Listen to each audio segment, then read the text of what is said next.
Hi guys, welcome back to the channel. Support resistance trading series का 5th episode है ये। आज हम देखने वाले हैं फेक ब्रेकआउट्स को आप कैसे ट्रेड कर सकते हैं। लास्ट वीडियो में हमने देखा फेक ब्रेकआउट को कैसे अवॉइड किया जा सकता है, लेकिन आप फेक ब्रेकआउट को ट्रेड भी कर सकते हैं।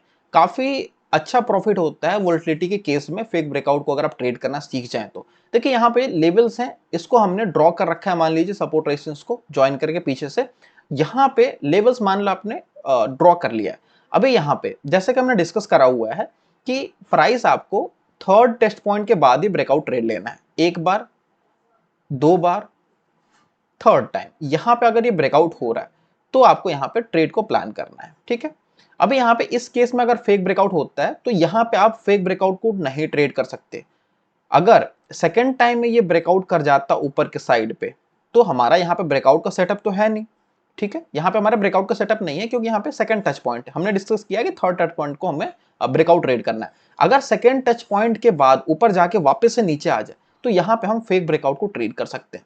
फॉर एन एग्जाम्पल, प्राइस ये ऊपर गया, ये ऊपर के बाद फिर से एक बार रिट्रेसमेंट लेने के बाद डायरेक्टली इसने ब्रेक किया। आपको यहाँ पे ब्रेकआउट कंप्लीटली अवॉइड करना है। यहाँ पे अब दो केसेस होंगे, या तो डायरेक्टली ऊपर निकल जाएगा, आपको फोमो होगा, आपने एंट्री नहीं बनाई, जो कि आपके सेटअप में नहीं था तो आपको बनाना भी नहीं चाहिए, भले ही मार्केट कहां जाए उससे मतलब नहीं है। ठीक है, नाउ अगर वो चीज नहीं होता, जिसकी प्रोबेबिलिटी बहुत ज्यादा है कि ये चीज नहीं होगा, लेकिन अगर ये वापस से घूम के नीचे आ जाता है तो इससे हम ट्रेड भी कर सकते हैं।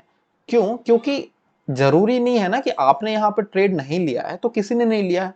बहुत लोगों ने यहाँ पे ट्रेड लिया है ब्रेकआउट देख के सेकंड टच पॉइंट पे भी, तो उनका स्टॉप लॉस एक बार हिट करने नीचे आने चाहिए। इसको एक बार अगर ये नीचे आएगा, उनका स्टॉप लॉस हिट होगा तो उसके वजह से झटके से ये वापस से नीचे आ जाता है। तो ये जो मोमेंटम है ना, इसको आप इजिली कैप्चर कर सकते। ठीक है, ये हो गया एक सिंपल सा सेटअप। अभी आपको सेटअप में एक्सप्लेन कर देता हूँ।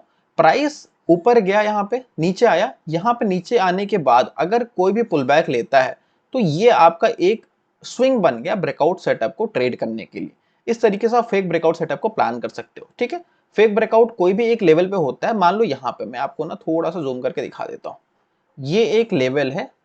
ठीक है, अभी यहाँ पे आपको दिख रहा है ये एक लेवल है, मान लीजिए ब्रेकआउट का। प्राइस यहाँ पे एक बार आया यहाँ पे टेस्ट करने, पीछे से भी था ये लेवल इंपॉर्टेंट। उसके बाद थर्ड टाइम ये ब्रेकआउट किया, कैंडल भी काफी बेयरिश यहाँ पे है। अगर आप इसको देखेंगे तो प्रॉपर बेयरिश पिन बार यहाँ पे बनी हुई है। डेफिनेटली लोगों ने यहाँ पे सेल करके रखा हुआ है। तो सेल करने के बाद आपको बस ये देखना है कि इनका स्टॉप लॉस कहाँ हो सकता है। ऑब्वियसली ये जो कैंडल है ना, इसके जस्ट ऊपर लोग अपना स्टॉप लॉस डाल के यहाँ पे प्लान कर लेते हैं सेलिंग के लिए कि यहाँ पे हमें टारगेट मिलेगा।